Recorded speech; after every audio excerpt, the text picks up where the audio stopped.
सर्वांना सर्वप्रथम नमस्कार. सस्नेह जय जिजाऊ. आज जो माझा टॉपिक आहे की महिला उद्योजक या नात्यानं की व्यवसाय सुरू करताना जो काही माझा प्रवास झालेला आहे तर तो सांगण्यासाठी मी उद्योजक या फेसबुक पेजवर लाईव्ह आलेली आहे. सर्वप्रथम आपण व्यवसायाकडे वळण्यापेक्षा त्याच्या अगोदर माझी स्वतःची थोडीशी पार्श्वभूमी मी तुम्हाला सांगू इच्छिते. कारण असं म्हटलं जातं की त्या करिअरमध्ये किंवा त्या फील्डमध्येच शिक्षण घेतल्याने तो आपण व्यवसाय करू शकतो किंवा त्या ह्याच्यामध्ये शिकल्यानंतर शिक्षण घेतलं त्या प्रकारचं शिक्षण घेतल्यानंतर त्याच्यातच आपण करिअर करू शकतो. तर असं काही नाही. कारण मी स्वतः IT इंजिनियर आहे. सोलापूरला आणि पुण्याला मी माझं शिक्षण पूर्ण केलेलं आहे. आणि त्याच्यानंतर लग्नानंतर मी उस्मानाबाद जिल्ह्यामध्ये आले आणि त्याच्यानंतर मी BSc MLT हे यामध्ये मी ग्रॅज्युएशन परत कंप्लीट केले आफ्टर मॅरेज. आणि त्याच्यानंतर मी स्वतःची पॅथॉलॉजी लॅब टाकली. आणि तरी पण असं वाटत होतं की ही जी लॅब आहे ती स्वतःची तर होतीच, परंतु ती पूर्णता किंवा त्याच्यावर आपली पूर्ण मालकी नसते. कारण डॉक्टर लोकांचं बर्डन असतं. त्याच्यामुळे कुठंतरी असं सारखं वाटत होतं की अजून आपण दुसरा व्यवसाय आपण निवडावा. आणि याच्यासाठी खूप हे करत जवळजवळ 4-5 वर्षांनंतर तशीच माझी स्वतःची लॅब तर त्यावेळेस चालूच होती, आजही आहे. आणि हे करत असताना मिस्टरांचं त्यावेळेस क्लॉथचं शॉप होतं. आणि ते करत असताना असं जाणवलं की अजून काहीतरी आपण केलं पाहिजे. कारण डोक्यामध्ये सतत बिझनेस त्याचं चक्र फिरत होतं.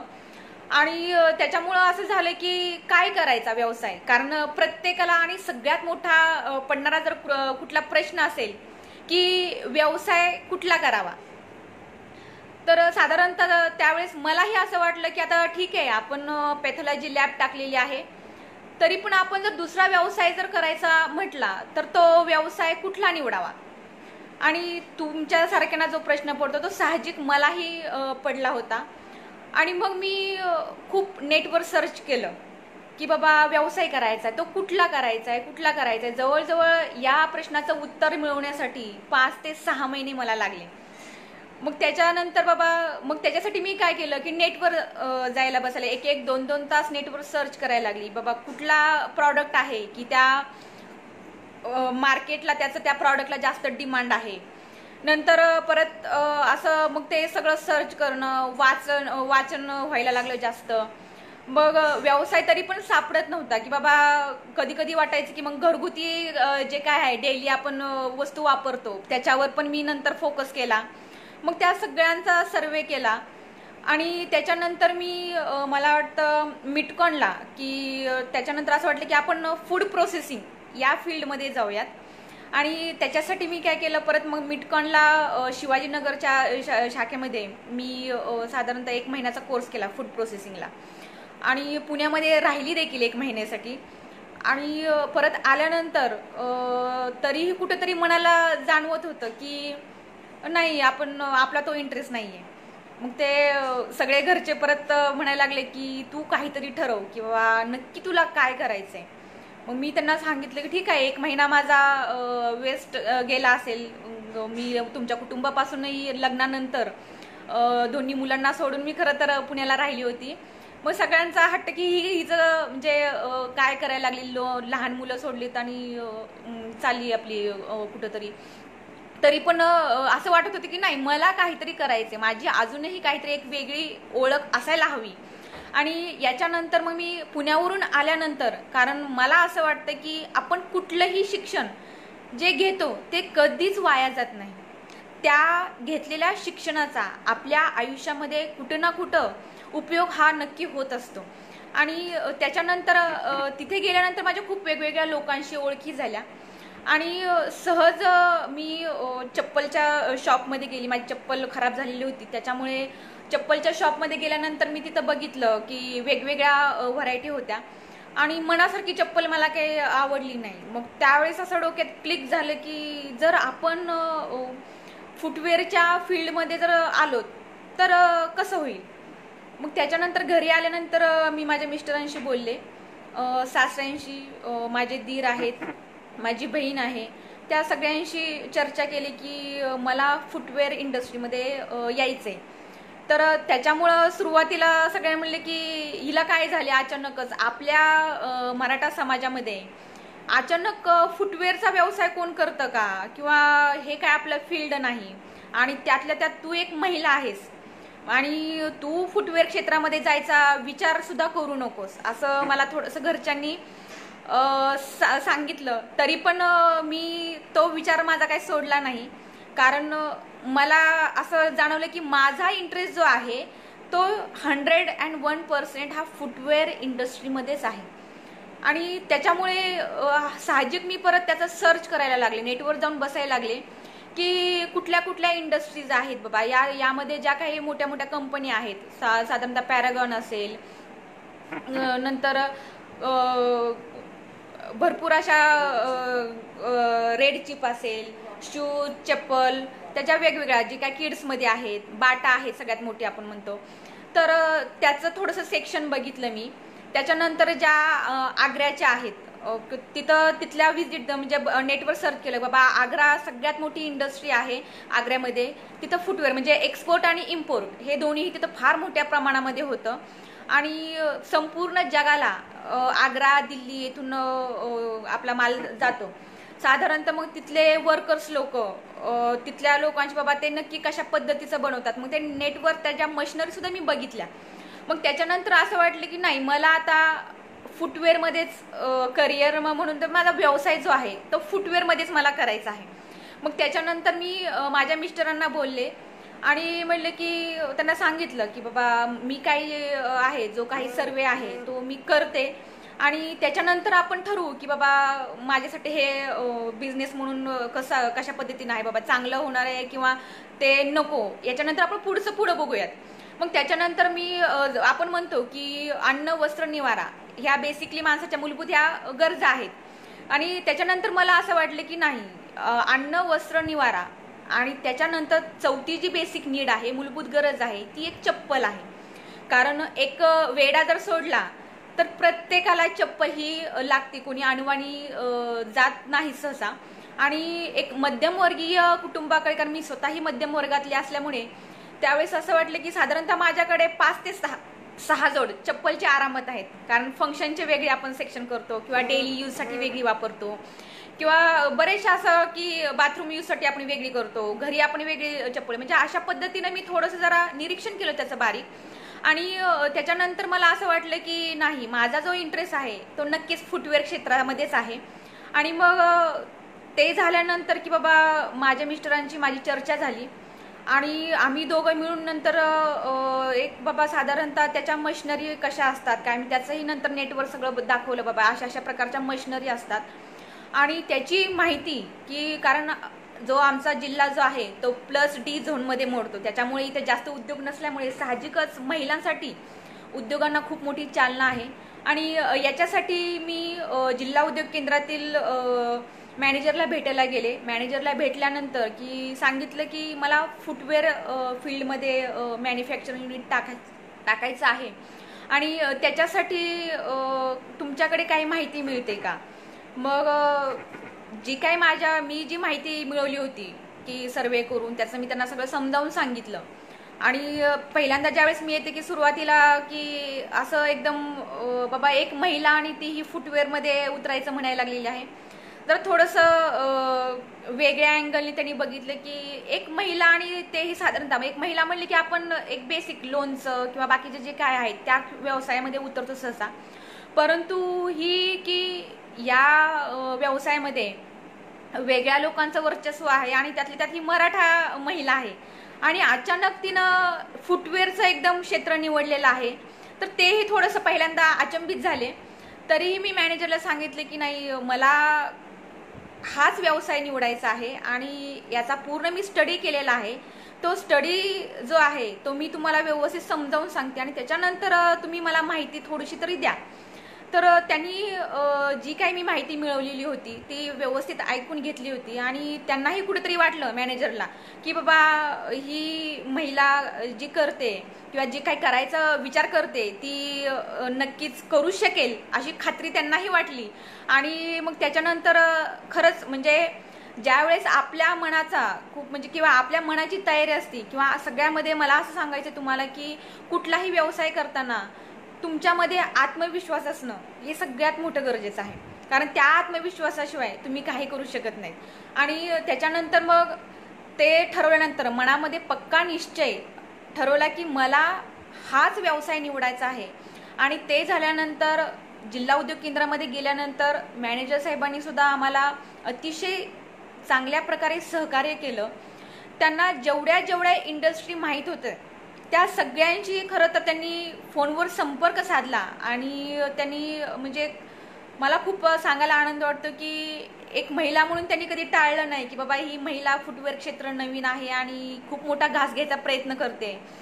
तर तसं काही त्यांना वाटलं नाही आणि त्यांनी मला जवळजवळ 7, 8, 9 हे मॅन्युफॅक्चरिंग युनिटचे पत्ते दिले आणि त्या पत्त्यांवर मग पुणे असो, मुंबई असो, लातूर असो, ही म्हणजे खूप मोठ्या ह्याच्या मी काही बघितलं नाही.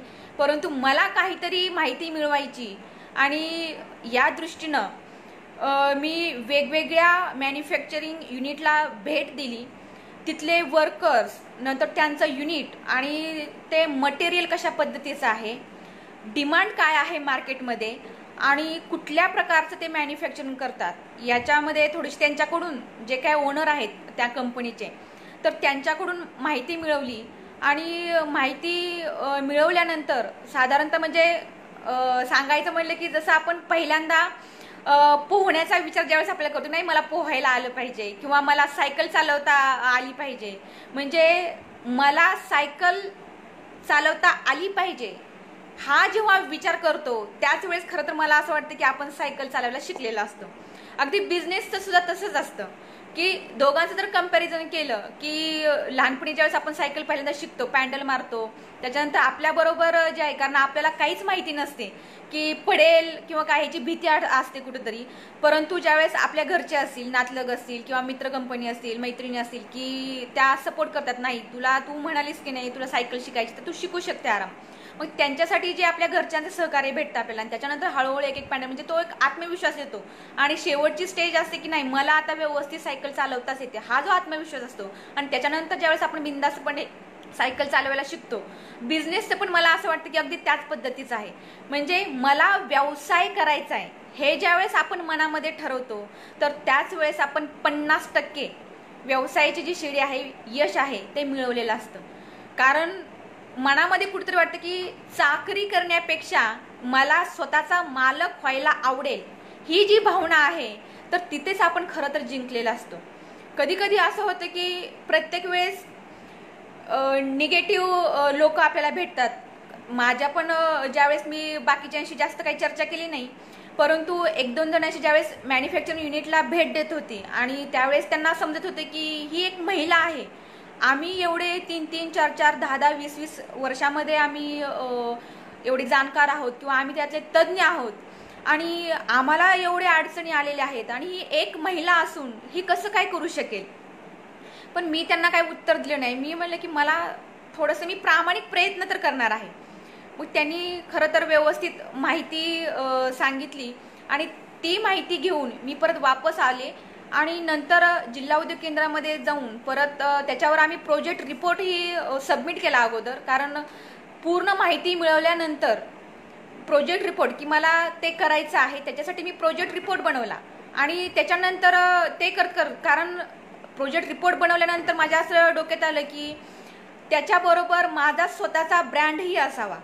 म्हणजे त्याच्यासाठी मी रिदम हाऊस हा माझा स्वतःचा ब्रँड आणि रिदम एंटरप्राइजेस ही एक फर्म अगोदर क्रिएट केली, त्याचं रजिस्ट्रेशन केलं आणि त्याच्यानंतर मी ट्रेडमार्कसाठी ते ॲप्लिकेशन एका मॅडमला दिलं की मॅडमला सांगितलं की मॅडम मला रिदम हाऊस या नावाने माझा स्वतःचा शूजचा फुटवेअरचा ब्रँड मला क्रिएट करायचा आहे आणि त्याच्यासाठी मी त्यांना ॲप्लाय करण्यासाठी सगळी काही जी कागदपत्र त्यांना हवी होती तर ती सर्व त्यांच्याकडे सुपूर्द केली आणि मला असं वाटतं की त्या ट्रेडमार्कसाठी साधारणतः 8-8.5 हजार रुपये खर्च आला. आणि आता माझं ते मला सगळं क्लिअर पण झालेलं आहे. मला ट्रेडमार्क पण मिळाला आहे रिदम हाऊस या नावाने. आणि रिदम एंटरप्राइजेस ही माझी स्वतःची एक फर्म आहे. आणि त्याच्यानंतर प्रोजेक्ट रिपोर्ट बनवल्यानंतर ते सगळे प्रोसिजर कंप्लीट केल्यानंतर परत ज्यावेळेस आम्ही गेलो जिल्हा उद्योग केंद्रामध्ये, मग ते ऑनलाईन ॲप्लिकेशन केलं. परंतु आणि 50 लाखाचं लोन म्हणजे ते पण सँक्शन झालं. परंतु सँक्शन होण्यासाठी खूप मोठं म्हणतो आपण की सगळं काही रेडी असतं, परंतु अडतं कुठं तर बँक रेडी होत नाहीत. तर त्याच्यासाठी सुद्धा मला तुम्हाला सांगायचं की बँकेमध्ये सुद्धा तुमची बाबा लायकी काय आहे. म्हणजे एवढं मोठं सपोज 10-20 लाख 30 लाख आपण आज बघतोय की मल्ल्यांनी वगैरे जे काही अवस्था केलेली आहे, 3-3 हजार कोटीचं कर्ज काढून ते परत त्यांची ऐपत होत नाही द्यायची आणि ते फरार होतात. म्हणजे तसं काही होऊ नये हे बँकेला सुद्धा त्याची काळजी असते. त्याच्यामुळे लगेच आपण म्हणलो आणि लगेच तुम्हाला कर्ज दिलं असंही काय होत नाही. म्हणजे ज्यावेळेस मी प्रोजेक्ट रिपोर्ट घेऊन बँकेकडे गेले त्यावेळेस मला असं वाटतं की लगेच तुमचं कोणी ऐकून घेत नाही, की त्यांनी फक्त ऐकून घेतलं आणि निग्लेक्ट केल्यासारखं केलं. परंतु आपण कधी कधी इथंच बाबा नाही म्हणलं की लगेच आपण खचून जातो. की आता कधी काय जण असं होतात की तिथं परत पाऊल पण परत नको म्हणतात ठेवायला. परंतु मला असं वाटतं की त्यांना पण बघायचं असतं की तुम्हाला खरंच व्यवसायामध्ये इंटरेस्ट आहे का, तुम्हाला खरंच ती व्यवसाय करायची इच्छा आहे का. आणि पहिल्यांदा मला नकार दिल्यानंतर परत मी अजून गेले, वापस आले घरामध्ये. आणि घरी आल्यानंतर बाबा अजून मला मी कशा पद्धतीने जास्त त्यांना पटवून देऊ शकते किंवा माझा जो आत्मविश्वास आहे किंवा मी हे करू शकते हे खात्रीपूर्वक अजून त्यांना कशा पद्धतीने सांगू शकते याचा थोडासा विचार केला. आणि परत एकदा माझी फाईल घेऊन मी परत बँकेच्या मॅनेजरला भेटले. आणि भेटल्यानंतर मी व्यवस्थित सांगितल्यानंतर त्यांनी थोडंसं जरा बघितलं आणि बाबा म्हणलं की बाबा ठीक आहे. म्हणजे त्यांचं पण एक टार्गेट असतं सहसा बँकेचं. परंतु आपल्याला जे काय बँक जर आपण हिला लोन दिलं तर ही व्यवस्थित ते लोन आणि मुद्दल आपल्याला जे काय ते आपल्याला रिटर्न मिळते की नाही याची खात्रीसुद्धा बँक केल्याशिवाय राहत नाही. आणि त्याच्यानंतर बँकसुद्धा मला रेडी झाली आणि 50 लाखाचं लोन सगळं म्हणजे प्री सँक्शन लेटर घेतलं मी बँकेकडून. आणि ऑनलाईन ॲप्लिकेशन झाल्यानंतर अप्लाय केल्यानंतर परत थोडंसं मी थांबले. कारण अचानक परत असा विचार केला की डायरेक्ट मॅन्युफॅक्चरिंग युनिटकडे जाण्यापेक्षा मी अगोदर ट्रेडिंग का करू नये. कारण जोपर्यंत कस्टमरला मी अटॅच झाल्याशिवाय किंवा मार्केटमध्ये नक्की डिमांड कशाचं आहे हे मला अगोदर स्वतःला याचा अनुभव आल्याशिवाय मी मॅन्युफॅक्चरिंगमध्ये उतरायचं नाही किंवा उतरू नये असं मनाला कुठंतरी वाटलं. आणि आम्ही दोघांनी मग परत तिथं तो विषय थोडासा तसंच पेंडिंगला ठेवला. आणि परत त्याच्यानंतर जी आमची प्रोसिजर आहे की नाही आपल्याला अगोदर जर बिझनेसमध्ये यश मिळवायचं असेल आपल्या फुटवेअरच्या, कारण या बिझनेसमध्ये सिंधी लोक म्हणा किंवा मेमोडियन मुस्लिम लोक हे प्रचंड यांचं वर्चस्व आहे.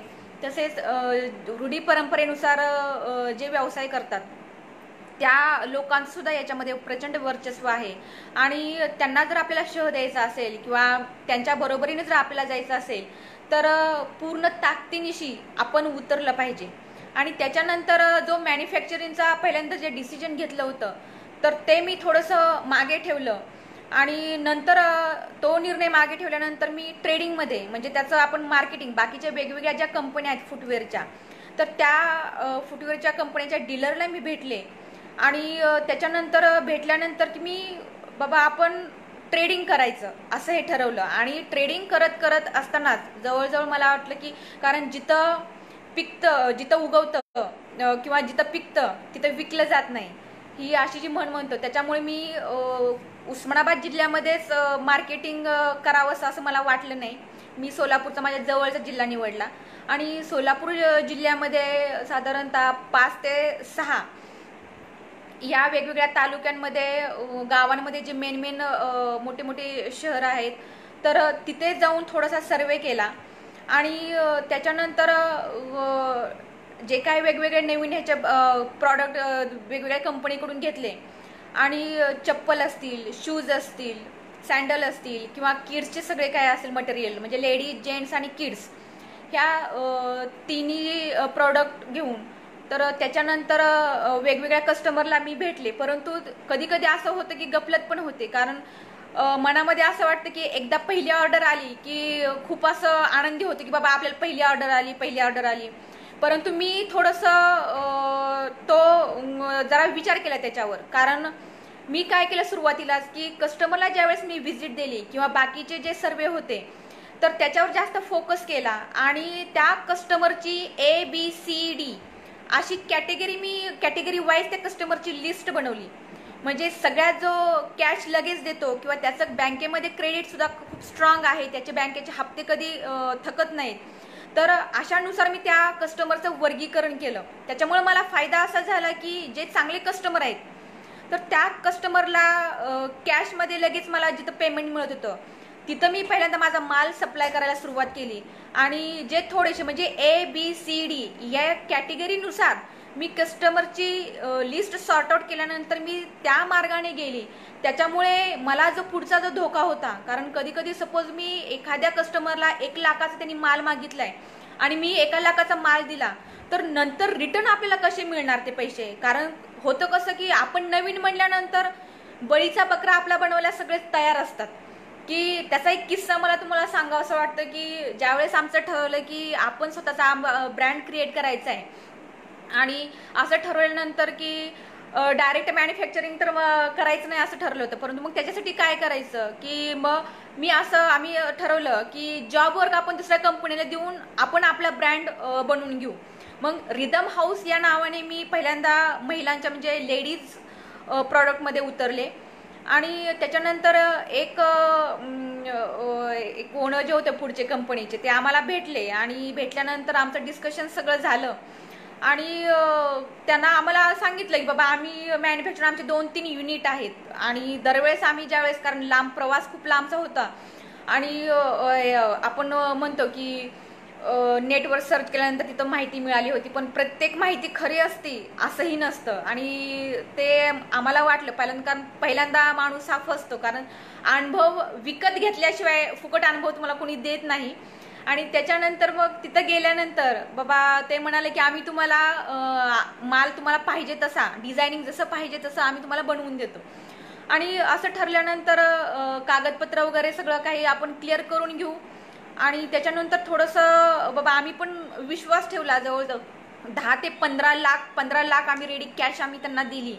आणि दिल्यानंतर असं परत ज्यावेळेस आमचा माल आम्हाला बघायला मिळाला आणि त्यावेळेस असं जाणवलं की दुसऱ्या कंपनीकडून त्यांनी माल बनवून घेतलेला आहे, त्याच्यावर फक्त आमच्या याचं स्टिकर लावण्यात आलेलं आहे. आणि त्याच्यानंतर आम्हाला असं वाटलं की बाबा आपण आता फसवले गेलेलो आहोत. मग प्रचंड मानसिक तणाव आला, थोडंसं टेन्शन खूप आलं. एकतर नवीन आपण बिझनेसमध्ये आहोत आणि त्यातल्या त्यात पुढच्या माणसाने त्या कंपनीवाल्याने आम्हाला फसवल्यानंतर थोडंसं नैराश्यही आलं. आणि परत मग घरचे किंवा दोष द्यायला लागले की तुम्हाला सांगितलं होतं एवढी मोठी अमाऊंट, एकतर 15 लाख रुपये तुम्ही डायरेक्ट गुंतवली ती आणि त्याच्यानंतर तुम्ही सहज पुढच्या कंपनीवर विश्वासही ठेवला. आणि मला असं त्याच्यामुळं बर्डन आलं खूप. तरी पण मिस्टरांनी सांगितलं की खचून जाऊ नको, आपण जे ठरवलेलं आहे ते आपल्याला करायचंच आहे. आणि त्याच्यामुळे मग मिस्टरांचं पहिल्यांदा आमचं क्लॉथ शॉप होतं मिस्टरांचं. मग त्यांना असं वाटलं की मलाही असं वाटलं की मी एकट्याने जाण्यापेक्षा आपण दोघांनी मिळून त्याच्यामध्ये उतरूया, कारण फुटवेअर फील्ड जे आहे की खूप मोठं आहे. तुम्ही त्याच्यामध्ये तुम्हाला एवढं काही करता येण्यासारखं आहे की प्रत्येक थोडं बारकाईने जर विचार केला तर प्रत्येक सेपरेट विभाग हे वेगवेगळे आहेत, तुम्ही कुठेही त्याच्यामध्ये घुसू शकता. आणि त्याच्यामुळे परत आम्ही दोघांनीही त्याच्यामध्ये उतरायचं ठरवलं. आणि त्याच्यामुळे ते त्यांचं क्लॉथचं जे शॉप होतं तर ते त्यांनी बंद केलं आणि दोघांनी मिळून आम्ही त्याच्यामध्ये उतरायचं असं ठरवलं. तिथे गेल्यानंतर मग आता फसवणूक झालेली आहे हे सगळं कळलं. मग त्याच्यानंतर काहीतरी त्याला गोड बोलून सगळं थोडंसं म्हणजे साम दंड बे सगळं काही जे वापरायचं ते वापरून त्याच्याकडून आम्ही आमचे पैसे माल सगळं काही ते रिटर्न घेतलं. वाईट एवढंच वाटलं की 6 महिन्याचा जो आमचा इन्कम किंवा जे काही प्रॉफिट आम्हाला झालं असतं तर ते 6 महिने आमचे वाया गेले होते. परंतु कुठेही तरीही खचली नाही मी. परत तो विचार पण सोडून दिला नाही, कारण मला असं वाटतं की माझं कुठंतरी मन असं सांगत होतं की नाही, तू करायचं म्हणलं तर तू हेच चांगलं करू शकतेस. आणि तेवढा सुद्धा धोका पचवून परत अतिशय फ्रेश माइंडने आम्ही परत त्याच्यामध्ये उतरलो. परत तो माल आम्ही रिटर्न घेतला सगळा, परत कस्टमरला दिला. माल चांगला होता, फक्त की जे आम्ही कमवायचं किंवा आमचं जे मार्जिन होतं तर त्या पुढच्या माणसाने, पुढच्या पार्टीने त्याचं कसलंही नुकसान झालं नाही, परंतु फुकट त्यांनी ते प्रॉफिट कमवलं होतं.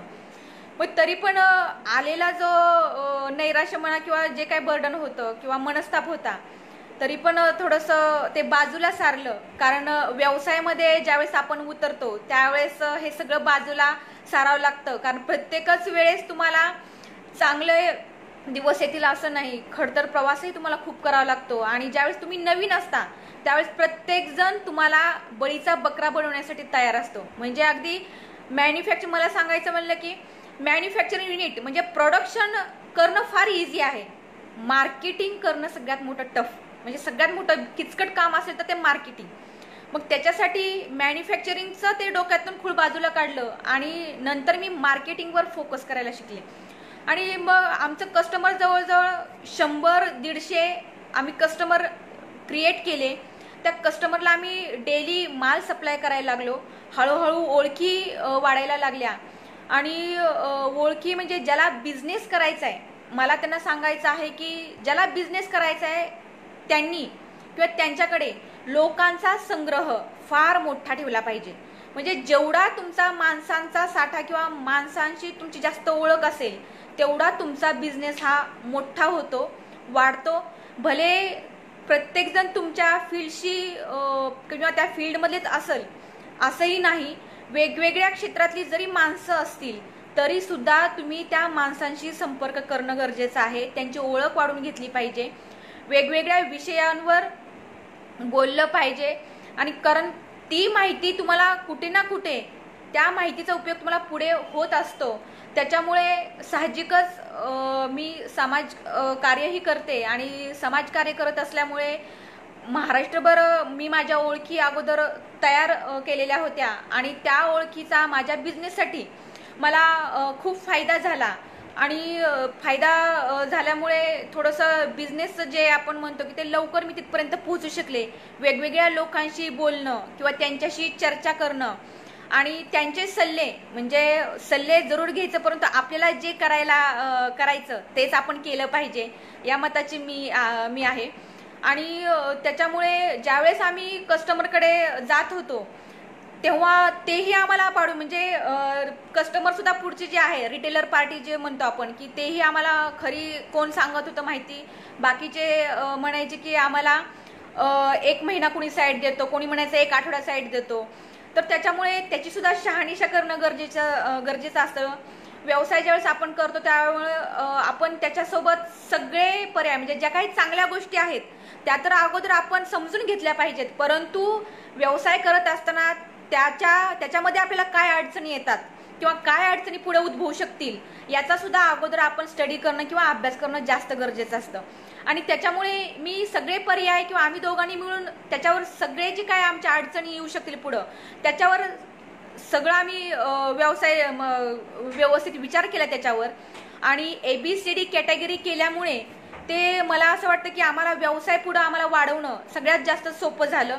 आणि त्याच्यामुळे साहजिक स्टार्टिंगला आम्हाला 30-40 त्याच्यानंतर 50-60-70 असं होत आता जवळपास आमचे कस्टमर जे आहेत सोलापूर जिल्ह्यामध्ये, काही उस्मानाबाद जिल्ह्यामध्ये, तर ते जवळजवळ 150 रिटेलर कस्टमर आहेत. आणि आम्ही त्या 150 कस्टमरला आम्ही आमचा वेगवेगळ्या कंपन्यांचा माल त्यांना सप्लाय करतो. प्लस मी जो काही माझ्या ब्रँडचा रिदम हाऊस या नावाने जो लेडीजमध्ये मी ब्रँड घेऊन आलेला आहे, तर बाकीच्या कंपन्यांसोबत सुद्धा मी माझा रिदम हाऊस हा ब्रँड लेडीजचा त्याच्यामध्ये त्याचं मार्केटिंग सुद्धा मी चांगल्या पद्धतीनं करते आणि माझ्या ब्रँडला सुद्धा खूप चांगला प्रतिसाद मिळतो. आणि त्याच्यानंतर व्यवस्थित करत असताना की जवळजवळ माझं असं टार्गेट आहे म्हणजे मला मॅन्युफॅक्चरिंग युनिटमध्ये उतरायचं आहे, परंतु ते पुढचे फ्युचर प्लॅनिंग जे आहेत की मी असा विचार करते की आता 150 आहेत, ज्यावेळेस माझे 300च्या वर 300+ कस्टमर होतील आणि त्यावेळेस मी नक्कीच मॅन्युफॅक्चरिंगमध्ये उतरणार. आणि एक असा विचार करते की आज सपोज ते मॅन्युफॅक्चरिंग युनिट टाकून सुद्धा की आपण बघतो की वेगवेगळ्या मोबाईल शॉपी असतात किंवा त्याचे जे फ्रँचायझी असतात वेगवेगळ्या ह्याच्यामध्ये, तर तसंच माझ्यासुद्धा पूर्ण महाराष्ट्रभर फुटवेअरच्या फ्रँचायझी करायचा विचार माझ्या मनामध्ये आहे आणि बघू ते कुठपर्यंत आपल्याला साध्य होते. आणि सांगायचा मुद्दा आहे की तुम्ही अगोदर काय करायचं, कारण बरेच जण ज्यावेळेस आता मी पोस्ट टाकली त्यावेळेस मला विचारलं की मॅडम व्यवसाय कुठला करावा. मला तुम्हाला हे सांगायचं की व्यवसाय कुठला करावा याच्यापेक्षा तुम्हाला काय करू वाटतं किंवा तुमचा इंटरेस्ट कशामध्ये आहे हे तुम्ही अगोदर ओळखायला शिका. आणि ते ओळखायला शिकल्यानंतर जे काही निगेटिव्ह लोक आहेत तर त्या निगेटिव्ह लोकांपासून लांब राहिले तर खूप चांगलं होईल. कारण ज्यावेळेस आपण ठरवतो की मला व्यवसाय करायचा आहे आणि आपण व्यवसाय करायचं ठरवल्यानंतर ही गोष्ट आपण आपल्या जवळच्या लोकांना किंवा असं सांगतो, तर ते जोपर्यंत आपलं ध्येय साध्य होत नाही तुम्ही घरच्यांशी जरूर चर्चा करा, परंतु बाहेर जास्त त्याचा गाजावाजा करू नका. कारण प्रत्येकच जण तुम्हाला सपोर्ट करेन किंवा तुमच्या ज्या काही आयडिया आहेत तर त्याला त्या आयडिया चांगल्याच आहेत असं होणार नाही. कधी कधी ते तुम्हाला मागे खेचतील, मग तुमचं कधीतरी खच्चीकरण सुद्धा होऊ शकतं. तसं एक महिला म्हणून माझं बरेचदा खच्चीकरण झालेलं आहे की एक वेगळं फील्ड तू निवडलेलं आहे की जिथं महिलांनी आतापर्यंत जास्त उतरण्याचा प्रयत्न केलेला नाही आणि तू असा विचार करते म्हटल्यानंतर थोडंसं तू त्याच्यामध्ये जमेल का नाही याच्यापर्यंत थोडंसं मला खात्री बाकीच्यांनी सांगितली नाही. की ठीक आहे, सामाजिक कार्य करते ते वेगळं आहे आणि व्यवसाय हा वेगळा आहे, परंतु नेहमीच माझं जो आहे मी जिथं करते ते नेहमी असं वेगळं काहीतरी करायचा हा माझा ध्यास असतो. कधीही जे सर्वसामान्य करतात किंवा ते करतातच, परंतु माझा असा स्वभाव आहे की मी वेगळं हटके काहीतरी करीन. आणि आयुष्यामध्ये तो स्ट्रगल, कारण ही जी माझी स्टोरी आहे, कारण माझा जो इथपर्यंतचा प्रवास आहे की अगदी व्यवसाय कुठला करायचा ते आता जे काय मी ट्रेडिंग करते फुटवेअरची आणि प्लस माझा जो ब्रँड मी घेऊन आलेली आहे मार्केटमध्ये.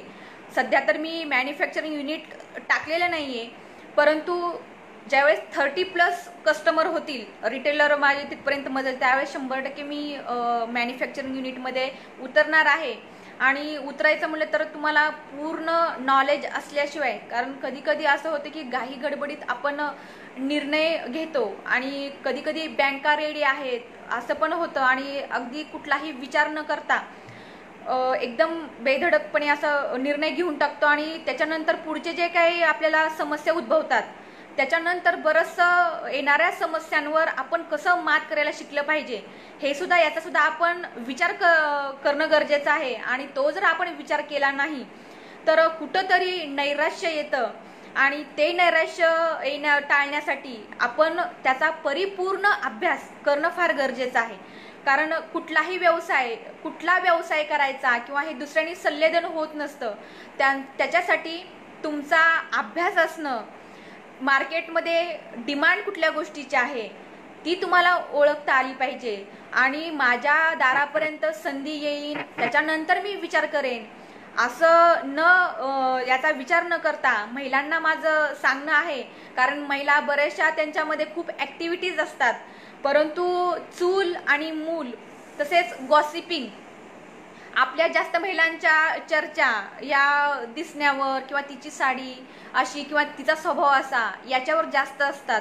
तर अशा गोष्टी टाळून आपल्या सुद्धा चर्चा, की ज्याप्रमाणे बघतो की मी नेहमी महिलांपेक्षा जास्त पुरुषांशी माझा संवाद होतो, त्यावेळेस त्यांच्या ज्या चर्चा होतात की जागतिकीकरण असेल, जगात काय चाललं आहे, सपोज आपल्या समाजामध्ये कुठल्या गोष्टी चालू आहेत किंवा मार्केटमध्ये काय आहे, बिझनेस कुठल्या प्रकारचा आहे, या ज्या काही वेगळ्या नेहमी चर्चा होतात त्या चर्चेमध्ये महिलांनी सुद्धा सहभागी झालं पाहिजे.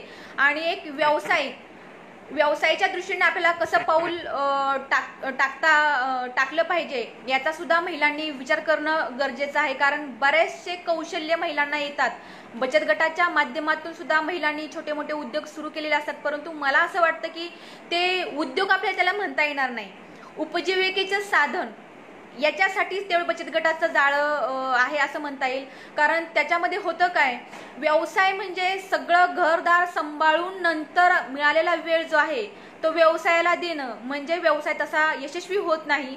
तर सगळं काही बाजूला सारून सगळ्यात अगोदर आपला व्यवसाय बघणं, याला खरे व्यावसायिक म्हणतात, याला खरे उद्योजक म्हणतात.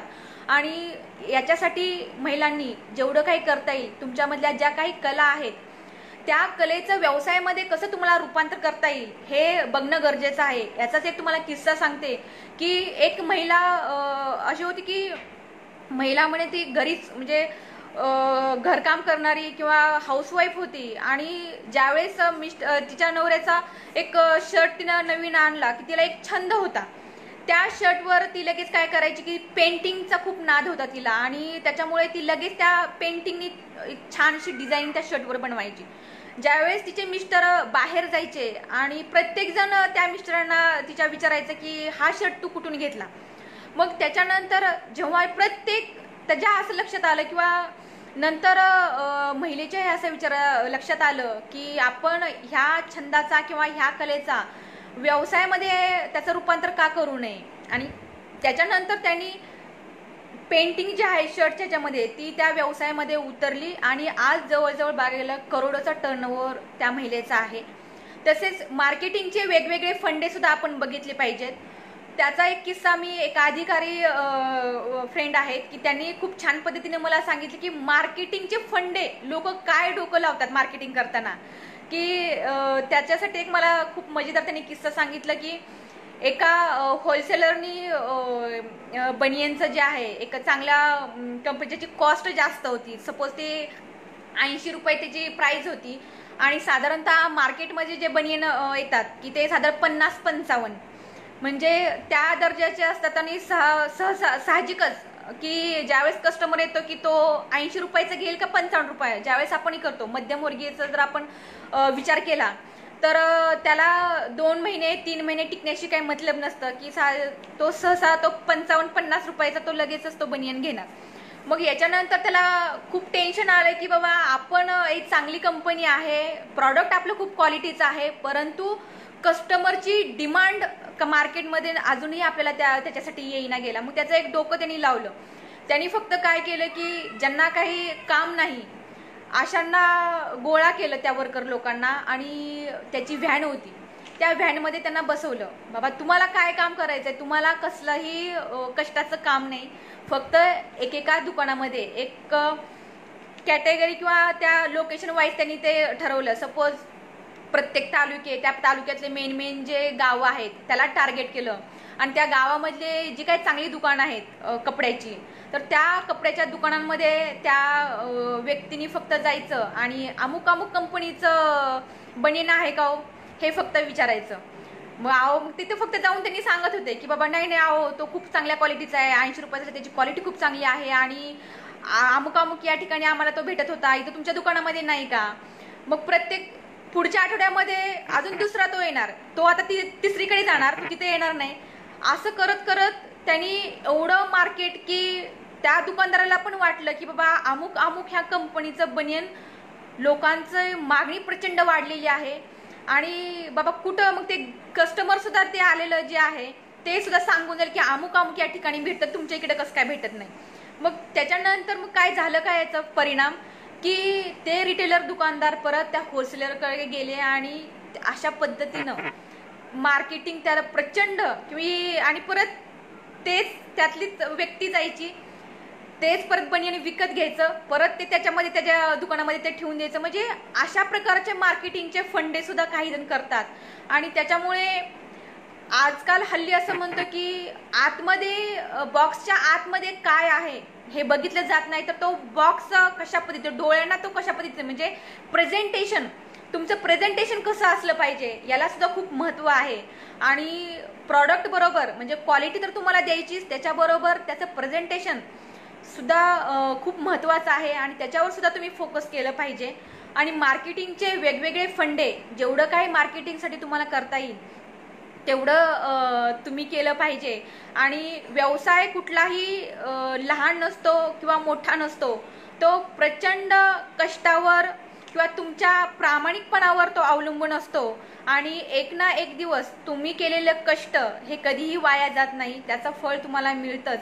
आणि फक्त त्याच्यामध्ये एवढंच मला तुम्हाला सांगायचं आहे की तुम्ही सातत्य सोडलं नाही पाहिजे कुठल्या पण ह्याच्यामध्ये. कारण होतं कधी की आज बघतोय आपण की कोरोनाचं महाभयानक संकट पूर्ण जगावर आहे.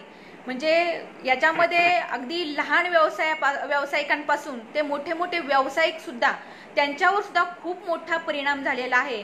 आणि माझंही, कारण 3-4 महिने झालेले आहेत माझ्या व्यवसायाला, परंतु तरीही मी खचून जाणार नाही.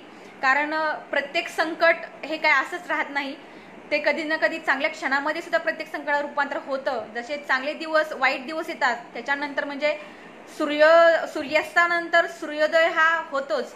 ही आशा नेहमी पॉझिटिव्हिटी तुमच्यामध्ये असली पाहिजे. आणि हे कोरोनाचं संकट जे आहे ते दूर झाल्यानंतर परत आपण तेवढ्याच ताकदीनं आणि तेवढ्याच आत्मविश्वासानं परत एकदा प्रत्येकाने आपापल्या व्यवसायाकडे लक्ष देणं गरजेचं आहे. आणि जे काही टार्गेट तुम्ही ठरवलेलं आहे, कारण प्रत्येक बिझनेसमध्ये मी असं माझं सांगणं आहे की तुम्ही स्वतःला एक बाउंड्री आखून ठेवायची.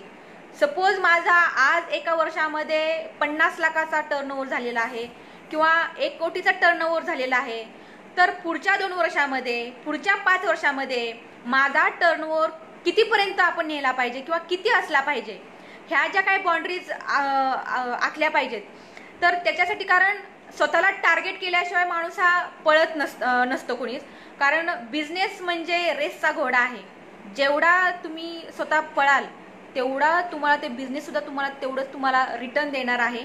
त्याच्यामुळे व्यवसाय नोकरीच्या मागे न लागता, बरंचसं मी बघते की आज 10-10, 20-20 लाख लोक शिक्षकासाठी खाजगी संस्थेमध्ये भरतात. आणि मला असं वाटतं की तेच 10-10, 20-20 लाख ते बँकेत ठेवले तर ते व्याज तेवढं 10-15 लाख, तेच पेमेंट आपणच घेते. म्हणजे आपल्याच पैशाची आपणच पेमेंट घेत राहणं, हा जो कुठे मानसिकता आहे, ती मानसिकता बदलून आपण स्वतः मालक का होऊ नये किंवा आपण आपला व्यवसाय का सुरू करू नये, याचा आज तरुण वर्गाने विचार करणं गरजेचं आहे. आणि जे काही कोरोनामुळे हे पूर्ण आर्थिक आता बिकट परिस्थिती खूप मोठी उद्भवलेली आहे, तरी सुद्धा तरुण वर्गाने खचून न जाता तेवढ्याच ताकदीने आपण परत एकदा उतरलं पाहिजे. कारण तरुण वर्गाने जेवढे व्यवसायामध्ये तरुण उतरतील तेवढाच आपला राष्ट्राचा विकास सुद्धा होणार आहे, असं माझं प्रत्येकाला सांगू इच्छिते मी. आणि जास्तीत जास्त महिलांनी सुद्धा व्यवसायामध्ये उतरणं गरजेचं आहे. चूल मूल या सगळ्या तुमच्या जबाबदाऱ्या पार पाडून सुद्धा तुम्हीही समाजाचं काहीतरी देणं लागता किंवा तुमची स्वतःची सुद्धा काहीतरी ओळख असली पाहिजे. आणि याच्यासाठी ज्या काही तुमच्या कला आहेत, ज्या काही तुमच्यामध्ये जे काही सुप्त गुण आहेत, तर त्या गुणांना चालना देऊन त्या कलेचं, त्या गुणांचं तुम्हाला व्यवसायामध्ये कसं रूपांतर करता येईल हे प्रत्येक महिलेने बघणं गरजेचं आहे. आणि फार मोठं क्षेत्र व्यवसाय कुठलाही असेल, कारण कॉम्पिटिशन प्रत्येक क्षेत्रामध्ये आहे. त्याच्यामुळे मला असं म्हणायचं की माझं कॉम्पिटिटर मी स्वतःला कुणाला समजत नाही, परंतु मी कुणाला फोकस करते. कारण व्यवसाय करताना सुद्धा तुम्ही कुठल्या कस्टमरला टार्गेट केलेलं आहे हे सुद्धा बघणं गरजेचं आहे. मिडल क्लास आहे का, रुरल एरिया तुम्ही बघितलेला आहे किंवा त्याच्यासाठी किड्स तुम्ही फाइंड आउट केले, हे सगळं बघणं आणि त्याच्यानुसार त्या दृष्टीनं तुम्ही त्या व्यवसायामध्ये पाऊल टाकणं गरजेचं आहे.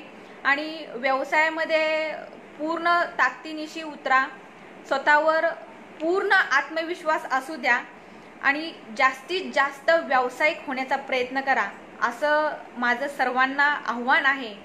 आणि बरेचसे व्यावसायिक आतापर्यंत जो प्रवास आहे, कारण प्रत्येकजण ज्यावेळेस नवीन व्यवसाय करतो त्यावेळेस सगळी काही माहिती कोण देत नाही. त्याच्यामुळे स्वतःच्या बुद्धी चातुर्याने पुढे जायचा प्रयत्न करा. वेगवेगळे माहिती तुम्ही मिळवत राहावा.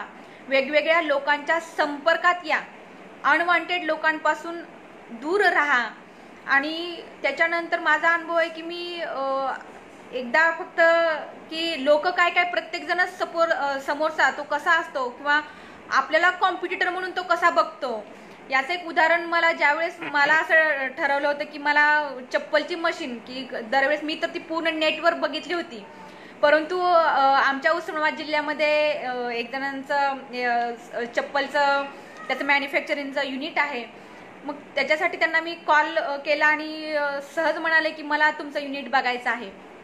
परंतु त्यांच्या मनामध्ये काहीतरी आलं की बाबा ही आपली उस्मानाबाद जिल्ह्यामधली आणि ही आपली कॉम्प्युटर होऊ शकते. आणि त्याच्यामुळे त्यांनी मला सांगितलं की मी तुम्हाला माझं युनिट बघून देऊ शकत नाही, सॉरी. आणि त्याच्यामुळे मला असं वाटलं की कुणाची तरी आपण नक्कल किंवा शेवटी जे काही तुम्हाला मिळवायचं आहे आयुष्यामध्ये ते प्रत्येक जण कुणाची कॉपी करून पुढे जात नाही. प्रत्येकाचं नेतृत्व आहे, प्रत्येकाचं कर्तृत्व आहे, प्रत्येकाची ओळख ही वेगळी आहे. आणि त्याच्यामुळे एखादा जरी कुणी व्यावसायिक तो आपला जो काय आज सपोज मी व्यवसाय सुरू केला आणि आता माझ्या जिल्ह्यामध्ये जर कुणी तोच व्यवसाय कुणी सुरुवात करत असेल तर मी त्याला कधीही मागे खेचणार नाही. माझ्याकडून जेवढं काही त्याला माहिती द्यायची असेल किंवा मार्गदर्शन करायचं असेल अगदी चांगल्या प्रामाणिक भावनेने मी करेन. कारण मी स्वतःला कुणाचं किंवा माझं कुणी कॉम्पिटिटर नाही आहे आणि तेवढ्या ताकदीने मी पुढे जाणार आहे. आणि भविष्यामध्ये खूप चांगला ब्रँड जो आहे की एक आहे स्वप्न, प्रत्येकाची स्वप्न असतात आणि तसं माझंही एक स्वप्न आहे की बाहेर देशामध्ये सुद्धा माझा ब्रँड हा फुटवेअरचा पोहोचला पाहिजे.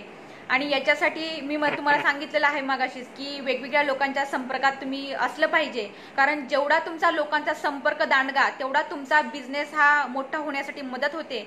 आणि त्या दृष्टीनं मला शरद तांदळे सरांची सुद्धा खूप मदत झालेली आहे. वेगवेगळ्या विषयावर अडचणींवर मी त्यांच्याशी ज्यावेळेस बोलते, कारण मोटिवेशनल स्पीकर आहेत ते खूप छान बोलतात आणि जसं आहे तसं मला त्यांचा हा स्वभाव खूप आवडतो की तुम्ही जसं आहात तसं तुम्ही समोर सुद्धा प्रेझेंट करणं हे फार महत्त्वाचं असतं. कधी कधी आपल्याजवळ ती गुण किंवा ती क्षमता नसताना सुद्धा होतं काय की आपण ते बाहेरच्याला समोरच्याला दाखवण्याचा प्रयत्न करतो आणि तेव्हा आपण म्हणतो ना म्हणजे समोरचा जसा आहे तो तसा ज्यावेळेस समोरच्याला कळतं की हा जसा बोलतो तसा नाहीये, तर त्याच्यामुळे कुठंतरी तुमच्या लोकांचा बघण्याचा दृष्टिकोन सुद्धा तुमच्याकडे चुकीचा होऊ शकतो. तर असं काही करू नका. जे तुमच्याकडे आहे ते अतिशय प्रामाणिकपणे देण्याचा प्रयत्न करा.